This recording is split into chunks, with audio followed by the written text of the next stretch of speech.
Welcome back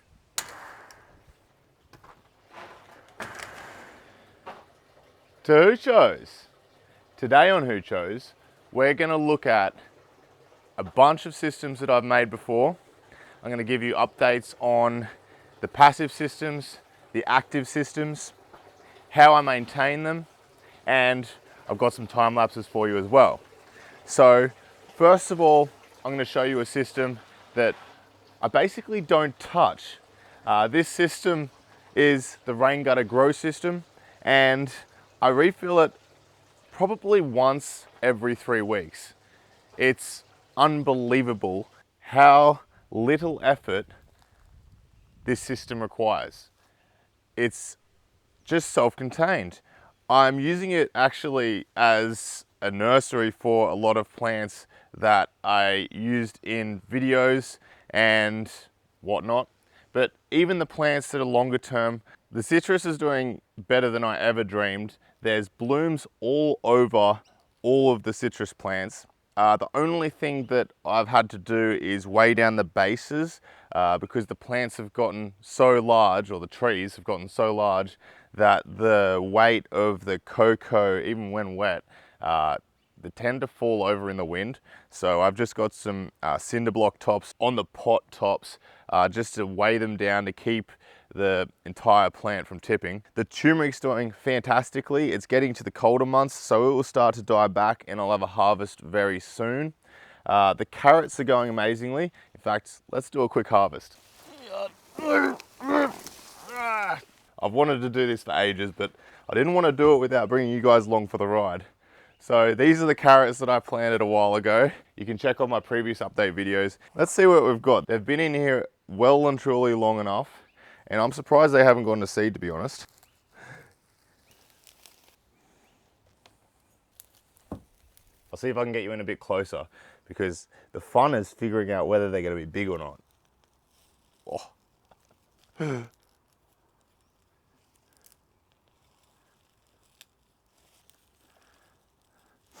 So this one's been left a bit long, obviously. Split down the side.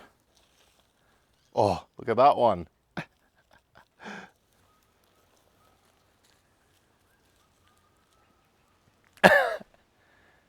Yeah, well.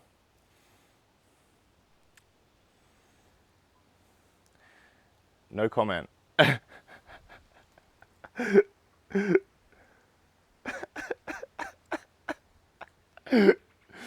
Oh, I'm not immature, I swear. Like, but come on. Now that's a nice, oh, sorry, buddy. Now that's a nice bouquet of carrots. Hydroponic carrots. Wave. Good boy. Yum yum. The next system I'm going to give you a quick update on is the Kratky method. Now these two systems I've replanted with new plants in new net cups with new media. I refilled the reservoirs and I mixed the nutrients properly this time, and they've been going gangbusters. I originally had them under shade cloth just to start the germination process, get the seedlings established. I left them a bit long under that shade cloth, so they got a bit leggy, but they've come back now that I've put them out into full sun. And you can see that I'm not having any of these legginess issues that I did with the indoor grow because they've now acclimatized to the full sun environment. They're not stretching to get to any light, almost as maintenance free as the rain gutter grow system. I do find that these plants will droop a bit more and then spring back in the afternoon, purely because I think that the root temperatures fluctuate a lot more in these systems since they are in the air and there's no heat buffering capacity from cocoa or any media of any kind. However, the setup is a lot easier. So the rain gutter grow system takes, tools and time to set up, whereas this Kratky system is probably one of the easiest systems you can set up that you can actually germinate seeds in anyway. So this is a really good entry-level seed to harvest technique where it's just set and forget, and as long as you get those environmental conditions correct and all of your nutrients and pH and whatnot, you can basically just leave it and come back to it in a few weeks when the full maturation of your plants has occurred. Now, in case you haven't watched Huchos for a while, I built a greenhouse to keep the pests away from my produce, as well as the humidity in, but because of my area, instead of adding greenhouse poly to the outside, I've added in shade cloth. The shade cloth allows air to travel through, stopping the greenhouse from overheating. So, shade house, greenhouse, hybrid, it'll depend on your area, what you need. Check out that video if you want more information, and let's head inside. So straight away as I open the door, we've got the Dutch buckets. Now, these plants are doing 100 times better than the last lot that I had coming through the system. I put that down to one thing. I'm now topping up the reservoir with pure water. It's just rainwater, there's no nutrients added. So what I'm now doing is I am putting the nutrients in the reservoir, filling it up to the correct amount, and then the refill, which is handled by this float switch, is just pure water. So what happens is the pump will turn on, the water will drain down the amount that is required to water the plants before they start to overflow down the return pipe and into the reservoir. The water will start to return, the pump will replenish any of the used up water and nutrients within the buckets, and any amount of water that the plants have used up is topped up by the float valve. Now what this means is that this res, rather than rising in EC, will lower in EC over time. So I started at 2.4 EC with this res, and it's now down to 1.6 EC. Now that is much preferable than starting at 2.4 EC and the plant's using up more water than nutrients, and then when it's replenished, it gets replenished with full strength nutrient, raising the EC even further and getting up to, I have one point where the EC was 3.6, and you could see the plants weren't coping with that high EC. So with this method of top up, my EC drops and then I add in nutrient to this reservoir. Now the EC doesn't drop extremely fast. I find that I only really have to add in nutrients about once a week, and then I'll probably go on a cycle of about once a month. I'll actually empty this out and then start again. The reason I'm going to do that is because the plants might be selectively taking one nutrient in a greater ratio than the other nutrients, and that might leave excess calcium or excess whatever. And as I add in more nutrients, the nutrients that aren't being used will start to build up and throw off my EC, because it will be telling me there's plenty of nutrient, but there might not be any potassium because the plants are in full fruit and they've used up all the potassium. I'm going to empty this out probably once a month, but general top-ups, all I'm doing is topping up with water and then topping up with nutrient as needed, and just keeping it to about, for the tomatoes, 2.4, and then once it drops down to about 1.4, I'll top up again. So the pH at the moment is 6.8. Now that's probably a little high, but I'm about to add in some nutrient. We'll look at readjusting once I've added in the nutrient. It's 6.7 right now, so 1.6 EC. I want to take that up to about 2.4. This holds about 50 litres.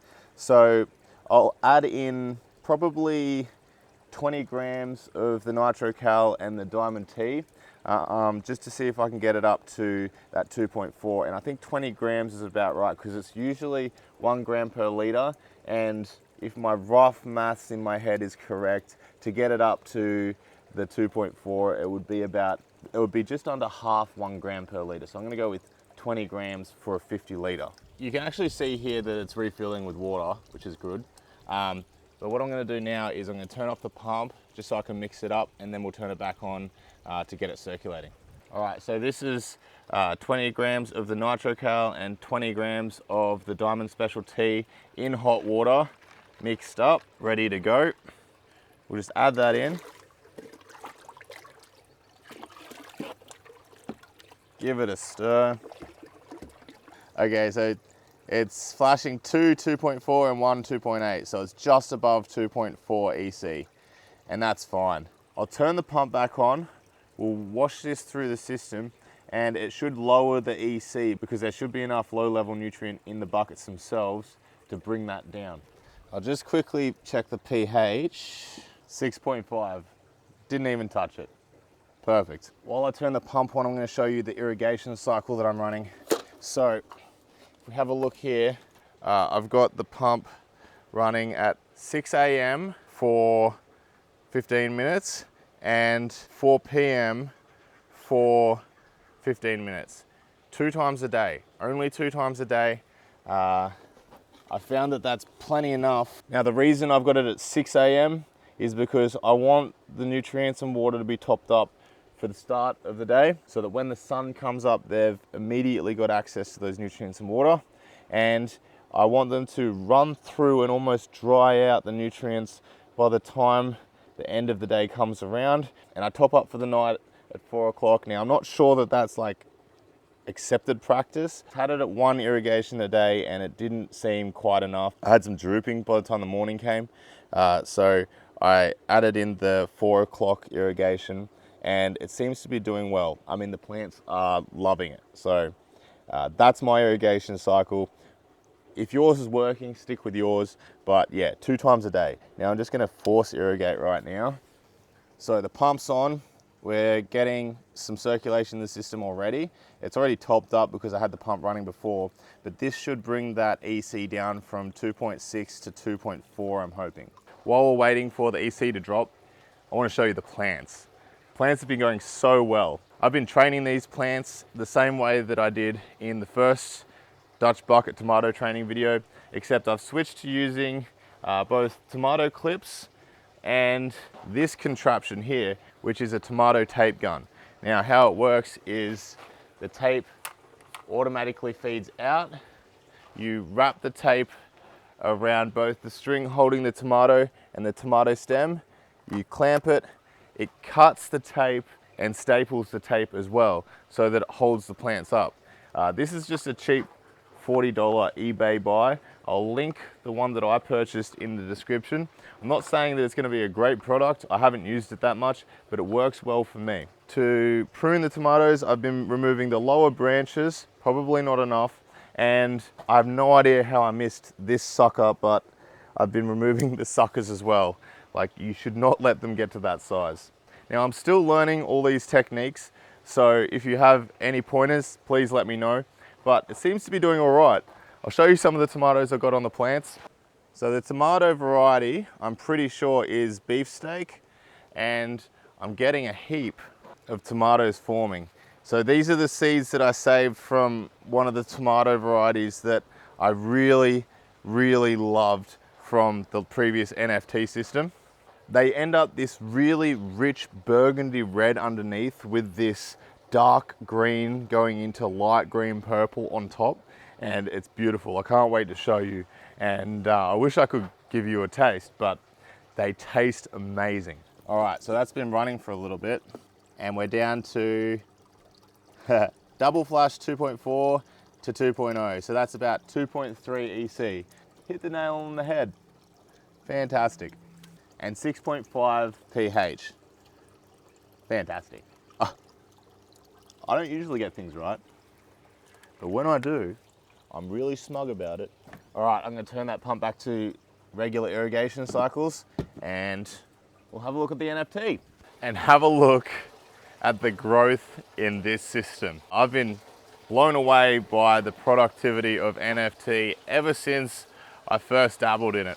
But I'm actually in love with this system design. It's really clean, it's really compact, it's really versatile. I think I got the spacing right this time because obviously I'm just growing greens in it, and the way that it's spaced, I'm really not wasting any horizontal space at all. It's completely taken up, but none of the plants are suffering either. The roots aren't causing any issues because obviously greens this time. Actually, let me pull out a couple of plants and we'll have a look at the roots. So in front of me, you're seeing Cos mixed salad lettuce. Now, I'm not particularly sure what they mean by mixed salad lettuce, what kind exactly it is, but it's just your regular red and green loose leaf lettuce. And then in the front here, we've got the radicchio. Let's pull one of these out. Just gonna see if I can keep the roots intact. There we go. So you can see the nutrient film is doing its job. The roots are traveling down the nutrient film, and look how white those roots are. I mean, that's fantastic. And that is a healthy lettuce. So I want to try and give you a little squeeze down the end of the pipes. All right, so there we go. So you can see the roots making their way along that system. I'll just focus out. There we go. Let's pull out one of the radicchio. This one's in a Jiffy peat pellet. That's actually 2 radicchio. Huh. Salad lettuce. Look at that. Just a mass of roots. These ones tend to grab onto everything around them. There we go. And that's a healthy lettuce.